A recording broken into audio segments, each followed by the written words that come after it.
Hello dears, നമസ്കാരം. ഇന്ന് നമ്മൾ ഉണ്ടാക്കാൻ പോകുന്നത് ഇപ്പോൾ വൈറലായിക്കൊണ്ടിരിക്കുന്ന പാലപ്പത്തിൻ്റെ റെസിപ്പിയാണ്. ഇപ്പോൾ യൂട്യൂബിലും ഫേസ്ബുക്കിലൊക്കെ ഭയങ്കര വൈറലാണ് ഈ ഒരു പാലപ്പത്തിൻ്റെ റെസിപ്പി. അതാണ് നമ്മളിന്ന് ഉണ്ടാക്കാൻ പോകുന്നത്. അതിൻ്റെ കൂടെ തന്നെ നമുക്ക് നല്ലൊരു മുട്ടക്കറി ഉണ്ടാക്കാം. തേങ്ങാപ്പാലൊക്കെ ഒഴിച്ച് വെച്ചിട്ടുള്ള സിമ്പിളായിട്ടുള്ളൊരു മുട്ടക്കറിയുടെ റെസിപ്പി ഞാൻ കാണിക്കുന്നുണ്ട്.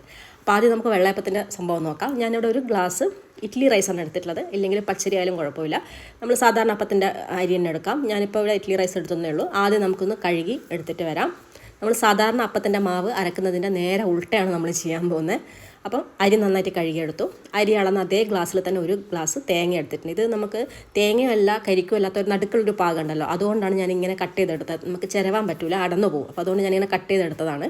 ഇങ്ങനത്തെ തേങ്ങയാകുമ്പോൾ നല്ല ടേസ്റ്റ് ഉണ്ടാവും നമ്മൾ അപ്പം കഴിക്കുമ്പോൾ. ഇനി നമുക്ക് അതേ കപ്പിൽ തന്നെ ഒരു 3/4 ഗ്ലാസ്സോളം ഞാൻ നമ്മൾ ചോറെടുത്തിട്ടുണ്ട്. കഴിയുന്നതും വൈറ്റ് റൈസ് തന്നെ ചോറ് തന്നെ എടുക്കാൻ നോക്കുക. കാരണം മട്ടയൊക്കെ ആകുമ്പോൾ അതിൻ്റെ കളർ മാറിപ്പോകും. അപ്പോൾ അതുകൊണ്ട് വെള്ളച്ചോറ് തന്നെ എടുക്കുക.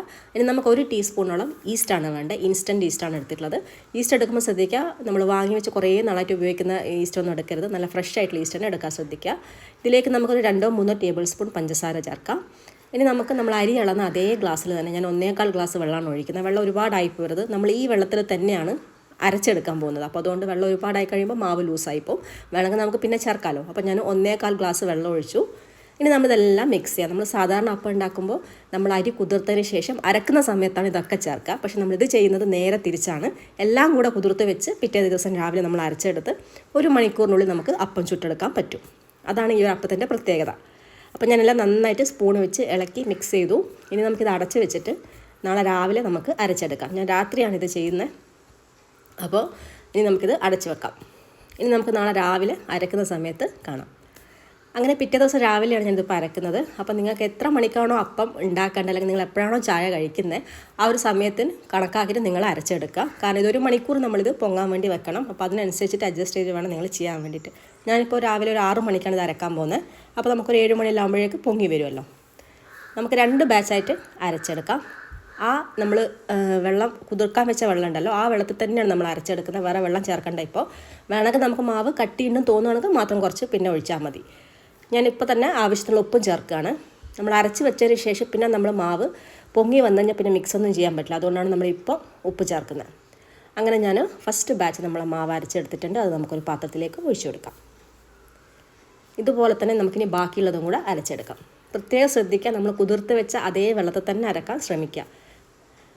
അപ്പോൾ അതാ നമ്മൾ രണ്ടാമത്തെ ബാച്ചും അരച്ചെടുത്തു. ഇനി നമുക്ക് ആ മിക്സിൻ്റെ ജാറിൽ തന്നെ കുറച്ച് ഒരു 3-4 ടേബിൾ സ്പൂൺ വെള്ളം ഒഴിച്ചിട്ട് നമുക്ക് നല്ല ക്ലീൻ ആക്കിയിട്ട് ഒഴിച്ചു കൊടുക്കുക. ഇത്രയും വെള്ളം കൊണ്ട് ഇനി വെള്ളം ഒഴിക്കണ്ട. ഇനി നമ്മൾ നന്നായിട്ട് മിക്സ് ചെയ്യുക. ഇപ്പം മിക്സ് ചെയ്യാം. ഇനി നമ്മൾ മാവ് പൊങ്ങിയതിന് ശേഷം മിക്സ് ചെയ്യാൻ പാടില്ല. ഇങ്ങനെ മേലേന്ന് വരുന്ന പത കൊണ്ടാണ് നമ്മൾ അപ്പം ഉണ്ടാക്കിയെടുക്കുന്നത്. അപ്പോൾ അത് നന്നായിട്ട് മിക്സ് ചെയ്തു. ഇനി അടച്ച് വെക്കുക. 1 മണിക്കൂർ റെസ്റ്റ് ചെയ്യാനായിട്ട് വെക്കുക. അപ്പോഴേക്കും മാവ് നന്നായിട്ട് പൊങ്ങി വരും. ഇനി നമുക്ക് ആ ഒരു സമയം കൊണ്ട് നമ്മുടെ മുട്ടക്കറി എങ്ങനെയാണ് ഉണ്ടാക്കുന്നത് നോക്കാം. അപ്പം ഞാൻ ചട്ടി വെച്ചിട്ടുണ്ട്. ചൂടായി വരുമ്പോൾ നമുക്കിതിലേക്ക് കുറച്ച് വെളിച്ചെണ്ണ ഒഴിക്കാം. നമ്മൾ നാടൻ മുട്ടക്കറി കൊണ്ട് വെളിച്ചെണ്ണ ആയിരിക്കും നല്ലത്. വെളിച്ചെണ്ണ ചൂടായിട്ട് വരുമ്പോൾ അതിലേക്ക് നമുക്കൊരു 1/4 ടീസ്പൂൺ പെരുംജീരകം ചേർക്കാം. ഒരു ചെറിയ കഷ്ണം പട്ട, ഒരു 2-3 ഗ്രാമ്പും, പിന്നെ ഒരു 2-3 ഏലക്കായ എല്ലാം ചേർത്തിട്ട് ഒന്ന് മൂത്ത് വരുമ്പോൾ നമുക്കിതിലേക്ക് ഉള്ളി ചേർക്കാം. ഞാൻ 2 വലിയ ഉള്ളി കനം കുറഞ്ഞ് നീളത്തിൽ അരിഞ്ഞെടുത്താണ്. അപ്പോൾ ഇതാ ഉള്ളി ചേർത്തു. ഇനി നമുക്ക് 2-3 പച്ചമുളക് ഇട്ട് കൊടുക്കാം. 1 ടേബിൾ സ്പൂൺ ഇഞ്ചി വെളുത്തുള്ളി ചതച്ചത് ചേർക്കാം. ഇനി ഇതെല്ലാം കൂടി നന്നായിട്ടൊന്ന് വഴറ്റിയെടുക്കാം. ഉള്ളി നന്നായിട്ട് വഴന്ന് വരുമ്പോൾ നമുക്ക് തക്കാളിയൊക്കെ ചേർത്ത് കൊടുക്കാം. വളരെ സിമ്പിളായിട്ടുള്ളൊരു മുട്ടക്കറിയാണ്. തേങ്ങാപ്പാലൊക്കെ ഒഴിച്ചിട്ടുണ്ടാക്കുന്ന മുട്ടക്കറിയാണ്. കുറച്ച് ഉപ്പ് നമുക്ക് ഈ ഒരു സമയത്ത് ഇട്ട് കൊടുക്കാം. പെട്ടെന്ന് ഉള്ളി അങ്ങ് വഴന്ന് വരാൻ വേണ്ടിയിട്ടാണ്. അതുപോലെ കുറച്ച് ഫ്രഷ് ആയിട്ടുള്ള കറിവേപ്പിലയും നമുക്ക് ഈ ഒരു സമയത്ത് ചേർക്കാം. ഈ ഒരു മുട്ടക്കറി നമ്മളങ്ങനെ ഒരുപാട് മസാല അങ്ങനെ ഒരുപാട് ഉപയോഗിക്കുന്നില്ല. ചെറിയ രീതിയിലുള്ള മസാല, പക്ഷേ നല്ല ടേസ്റ്റാണ് കറി കഴിക്കാൻ വേണ്ടിയിട്ട്. ഇപ്പം ഞാൻ ഒരു തക്കാളി ചേർത്തിട്ടുണ്ട്. ഉള്ളി വഴന്നതിന് ശേഷം തക്കാളി ചേർക്കാം. ഇനി നമ്മൾ തക്കാളിയും ചേർത്ത് നന്നായിട്ടങ്ങ് വഴറ്റിയെടുക്കാം. തക്കാളിയും ഉള്ളിയും എല്ലാം ഒന്ന് വഴന്നതിന് ശേഷം പൊടികൾ ചേർക്കാം. മഞ്ഞൾ പൊടി ചേർത്തിട്ടുണ്ട്. അതുപോലെ തന്നെ മല്ലിപ്പൊടി ചേർക്കാം. എല്ലാം കുറച്ച് ചേർത്താൽ മതി.